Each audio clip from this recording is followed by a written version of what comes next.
Welcome, everyone. Another episode of Cannabis News. I'm your host, Joe Klare. It is October 16th, 2018. The show is presented, as always, by the Marijuana Times. Check us out at marijuanatimes.org. Click the video tab there to find the show. Also, a bunch of great articles on the site as well, social media links, and more. marijuanatimes.org. Today, talking about legalization attempts and the legalization attempt coming next month in Michigan. Also, an exclusive interview with the DEA Administrator by a news station. They talked about marijuana. We'll discuss that. And also a really sad story about a dean at a military school being fired for his choice of how he medicated his ailment, which in this case happened to be cancer. Really, most of the kind of story you see a lot when it comes to cannabis prohibition. One of the sad results of cannabis prohibition. All of that is coming up, of course. But first, Cannabis News is brought to you by Natureside, nature-side.com, and their organic, all-natural pesticides. Side is spelled C-I-D-E, nature-side.com. If you're a cannabis grower in a state where it's legal, you want to be regulatory compliant, you don't want to use harmful chemicals, you don't want to use banned pesticides, you want to grow safe and poison-free, you can do all of these things with Natureside, nature-side.com, a proud sponsor of the show. Go check them out. This first story by yours truly, marijuanatimes.org. Will Michigan soon be added to the adult use legalization list? November 6th, voters in Michigan will go to the polls to decide among many things. One of them is recreational marijuana legalization. When I did this story, I got a chance to speak with Josh Hovey. It was through email, so the pronunciation may be lost on myself. He's a spokesperson for the Committee to Regulate Marijuana Like Alcohol in Michigan, the force behind Proposal 1, which is going to be on the ballot November 6th. You can check the story, of course, linked in the description of this video. You can find it on marijuanatimes.org as well. We talked about a few things, including how this effort was born basically in 2016. Many of you may remember, and there are stories about this on marijuanatimes.org. In 2016, activists in Michigan came just short of getting recreational legalization on the ballot through kind of a technical timing thing with some of the signatures, got a lot of the signatures invalidated. So from that, MPP and a lot of other activists in the state, they got together, they retooled, they revamped, they came at it again, they got the signatures they needed, and now they're getting good poll numbers, high 50s. I've seen one poll, I think it was 62%, I believe. I may be thinking of something else, but I think it was a Michigan poll, as high as 62% in favor. So they have a great shot at it November 6th. If you live in Michigan, this is it. Now is the time to make your voice heard, as they say. I know it's a cliche, but cliches are cliches for reasons, and very good reasons. So go check that out. marijuanatimes.org. As I said, the whole story is linked in the description of this video. This next story is about everyone's favorite DEA Administrator, Utam Dillon. That's right. I know his name is pronounced Utam Dillon, but I don't care because I don't buy that. Dillon, you put an H after the D, it becomes Dillon. I'm sorry. I don't know what shenanigans or chicanery or even the dreaded tomfoolery is trying to be passed along here. Utam Dillon. I don't care if this man is DEA Administrator for 45 years. If I'm doing this show 45 years from now, I promise you one thing. I will still be calling him Utam Dillon. Because I like it. It's in my head now. When I see that, I don't see Utam Dillon. Everybody else may call him Utam Dillon. I don't care. When I see that name in my head, it says Utam Dillon. Why have an H after the D if you're not going to pronounce it Dillon? That's cool. I'm sorry. I mean, this guy's not, he's a DEA administrator. He's not a favorite guy of mine. But the last name, Dillon, that's pretty cool. And it's Dillon without an apostrophe. They just smashed it all together. Dillon. You almost don't even hear it. If you say it fast enough, Dillon. In any case, Utam Dillon talked with this news channel, this news station in Utah, Channel 2, KUTV. He talked about the opioid crisis. A huge thing. 72,000 people died last year in the United States. Then they moved on to marijuana. This is what he had to say for marijuana. As for marijuana, the Justice Department announced earlier this year, quote, a return to the rule of law, and the Attorney General directed U.S. attorneys to enforce the laws enacted by Congress to disrupt criminal organizations, tackle the growing drug crisis, and thwart violent crime across the country. Utah seems on the verge of approving some form of medical marijuana. We've talked about that issue quite a bit on this show. If Utah makes marijuana legal, 2 News asked DeHillen if he could assure doctors who prescribe and pharmacists who dose the drugs will not face action from the DEA.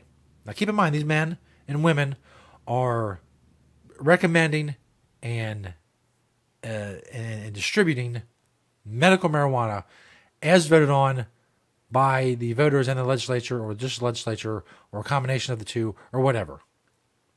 It says, quote, right now nothing is passed as I understand it.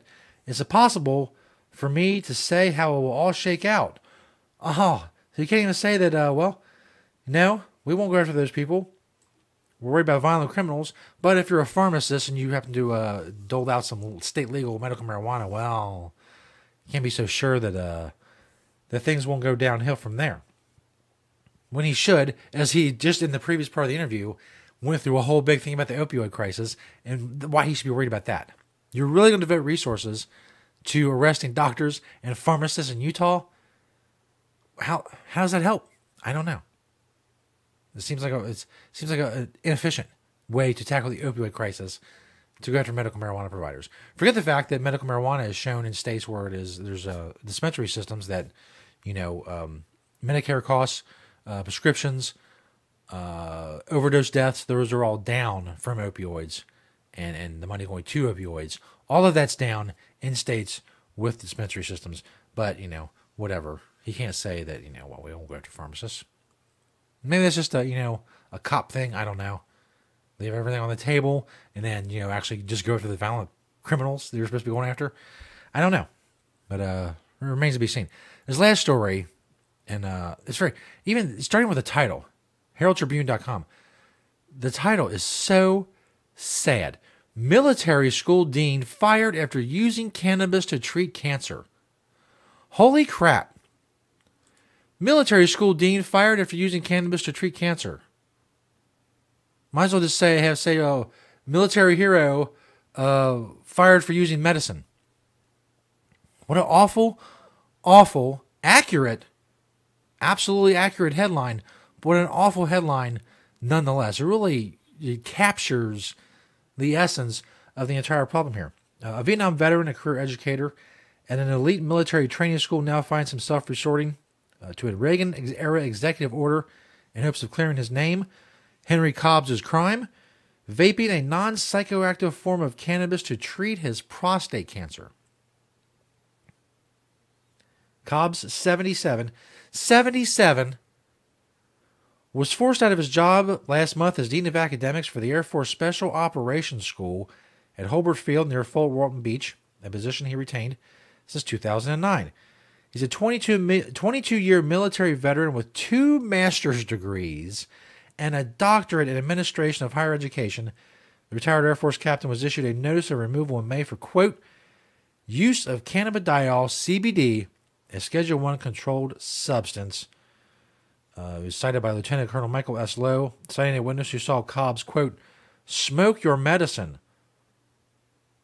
The action will be a permanent part of your personnel folder, Cobbs was told. And it goes through like the legal precedents and all of the stuff he wants to get to. It's a rather long story. Again, all the stories I talk about here are linked in the description of this video. It goes through what he wants to do, and he says he'll take it to the Supreme Court if necessary. Paul Montano, Deputy Director of the National Organization for the Reform of Marijuana Laws, otherwise known as NORML, says doctors are prohibited from writing prescriptions for marijuana. They can only make recommendations because the Schedule I drug is defined as having no medical value, zero medical value. Of course, the change, the FDA allowing the Epidiolex, FDA-approved CBD, putting those FDA-approved CBD medicines on Schedule 5 of the DEA won't do much to help Cobbs, according to NORML's Armentano.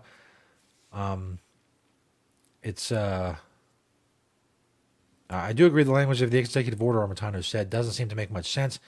It seems to contradict itself. I also think it's interesting that is in the end it says Does not mean to use the controlled substance pursuant to a valid prescription or otherwise other uses authorized by law.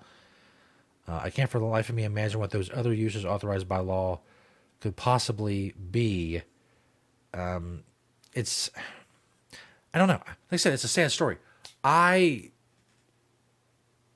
There's a lot of legal noise that surrounds this issue, the issue of CBD. And obviously it being a Schedule 1, considered Schedule 1 by the federal government is the major problem. The federal law is and always will be the major problem. No matter what states do, it doesn't matter. The feds can always come in and say, hey, we're the feds, we have supremacy, we're going to do this. As we just talked about in the previous story, federal law will always be the major roadblock to ending cannabis prohibition. What the states do are great, and the votes on November 6th are very important, and all that is amazing. But until federal law is changed, it won't matter. Places like, this school can use federal law to say, oh, well, our hands are tied. I know you're 77. You have 2 master's degrees and a doctorate. You've been in the Air Force for 22 years. You're head of the special operations portion of the school. Amazing, amazing career. But someone saw you use CBD, so you're fired. There's tons of stories like that all the time of people, frankly, being screwed over. Absolutely and completely screwed over because of the way the federal law surrounds cannabis. We're just now getting to the point where hemp is growing in a lot of places after 8 decades. That's why I'm here, doing cannabis news. Thank you for liking and sharing and commenting on the shows and the episodes. I hope you continue to do so. MarijuanaTimes.org. Click that video tab there to find the show. If you want the audio-only version of the show, search Apple Podcasts. You can search the Marijuana Times on there. Thanks, everybody, for checking us out. Another issue in the can, as they say, of cannabis news. Thank you, as I said, liking and sharing, spreading the truth about cannabis with this show, and watching and being regular listeners and viewers and all of that. And as always, thank you. Did I say thank you enough? Sometimes I think I don't. I think in this episode, I might have too much, but it's a balance. We'll find the middle ground of my appreciation for you. We'll see you next time right here on Cannabis News